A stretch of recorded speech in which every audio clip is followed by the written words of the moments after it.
পরম করুণাময় মহান আল্লাহ তাআলার প্রশংসা করিয়া শেষ করা মানুষের অসাধ্য।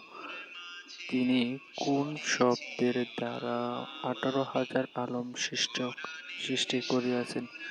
মানব এবং জিন জাতি একত্র হইয়াও যদি আল্লাহ তাআলার প্রশংসা বাণী লিখতে চায় এবং সমস্ত গাছপালা, কলম ও সমুদ্রের পানি কালি রূপে ব্যবহার করে, তবুও তাহার গুণাবলী লিখিয়া শেষ করা যাইবে না। যেদিকে চোখ যায়, সেদিকেই আমরা তাহার মহান অস্তিত্বের দেদীপ্যমান প্রমাণ দেখিতে পাই। তিনি লা শরীক, তিনি এক ও অদ্বিতীয়, তাহার কেহ অংশীদার নাই। অন্য কাহারও নিকট হইতে তাহার কিছুই চাহিতে হয় না।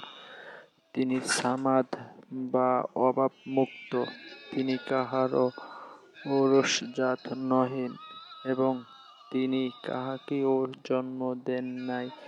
তাহার সমতুল্য আর কেহ নাই। তিনি সকলের খাদ্য সরবরাহকারী, তিনিই সমগ্র সৃষ্টির মালিক। তাহার ইচ্ছাক্রমেই একদিন এই বিশ্ব সংসার ধ্বংস হইবে। তিনি অক্ষয় অমর, তিনি সকলের প্রভু প্রতিপালক।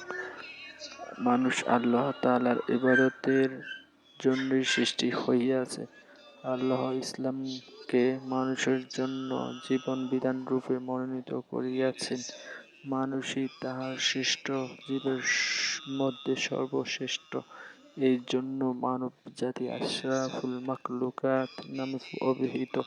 কাজেই করুণাময় আল্লাহ তাআলার ইবাদত করা প্রত্যেক মানুষের একান্ত কর্তব্য।